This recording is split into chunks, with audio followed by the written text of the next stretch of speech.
شروع اللہ کا نام لے کر جو بڑا مہربان نہایت رحم والا ہے۔ پھر اللہ نے اس پریشانی کے بعد تم پر تسلی نازل فرمائی یعنی نیند، کہ تم میں سے ایک جماعت پر طاری ہو گئی، اور کچھ لوگ جن کو جان کے لالے پڑ رہے تھے اللہ کے بارے میں ناحق ایام کفر کے سے گمان کرتے تھے اور کہتے تھے بھلا ہمارے اختیار کی کچھ بات ہے؟ تم کہہ دو کہ بے شک سب باتیں اللہ ہی کے اختیار میں ہیں۔ یہ لوگ بہت سی باتیں دلوں میں مخفی رکھتے ہیں جو تم پر ظاہر نہیں کرتے تھے۔ کہتے تھے کہ ہمارے بس کی بات ہوتی تو ہم یہاں قتل ہی نہ کیے جاتے۔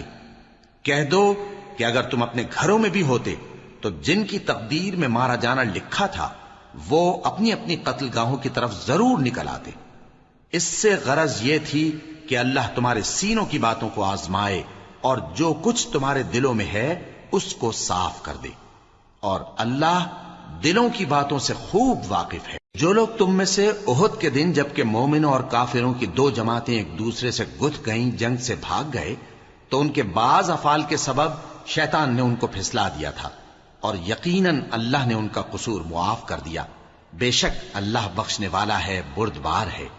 مومنوں، ان لوگوں جیسے نہ ہونا جو کفر کرتے ہیں اور ان کے مسلمان بھائی جب اللہ کی راہ میں سفر کریں اور مر جائیں یا جہاد کو نکلیں اور مارے جائیں تو ان کی نسبت کہتے ہیں کہ اگر وہ ہمارے پاس رہتے تو نہ مرتے اور نہ مارے جاتے۔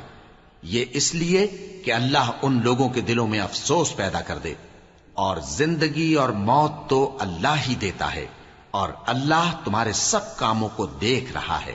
اور اگر تم اللہ کے راستے میں مارے جاؤ یا مر جاؤ تو جو مال و متاع لوگ جمع کرتے ہیں اس سے اللہ کی بخشش اور رحمت کہیں بہتر ہے، اور اگر تم مر جاؤ یا مارے جاؤ تو اللہ کے حضور میں ضرور اکٹھے کیے جاؤ گے۔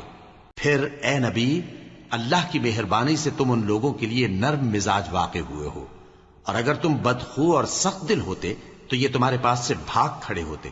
سو ان کو معاف کر دو اور ان کے لیے اللہ سے مغفرت مانگو، اور اپنے کاموں میں ان سے مشورت لیا کرو، اور جب کسی کام کا پختہ ارادہ کر لو تو اللہ پر بھروسہ رکھو، بے شک اللہ بھروسہ رکھنے والوں کو دوست رکھتا ہے۔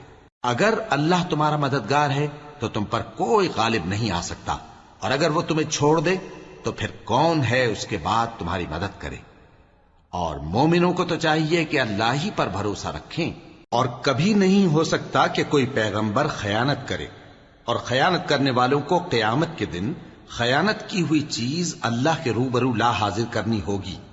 پھر ہر شخص کو اس کے اعمال کا پورا پورا بدلہ دیا جائے گا، اور ان کے ساتھ بے انصافی نہیں کی جائے گی۔ بھلا جو شخص اللہ کی خوشنودی کا تابع ہو وہ اس شخص کی طرح ہو سکتا ہے جو اللہ کی ناخوشی میں گرفتار ہو، اور جس کا ٹھکانہ دوزخ ہے اور وہ برا ٹھکانہ ہے۔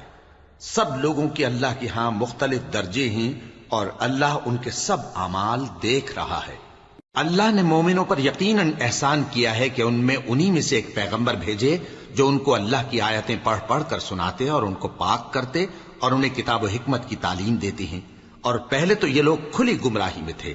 بھلا یہ کیا بات ہے کہ جب احد کے دن کفار کے ہاتھ سے تم پر مصیبت واقع ہوئی، حالانکہ جنگ بدر میں اس سے دگنی مصیبت تمہارے ہاتھ سے ان پر پڑ چکی ہے، تو تم کہنے لگے کہ یہ آفت ہم پر کہاں سے آ پڑی؟ کہہ دو کہ یہ تمہاری ہی شامت اعمال ہے کہ تم نے پیغمبر کے حکم کے خلاف کیا۔ بے شک اللہ ہر چیز پر قادر ہے۔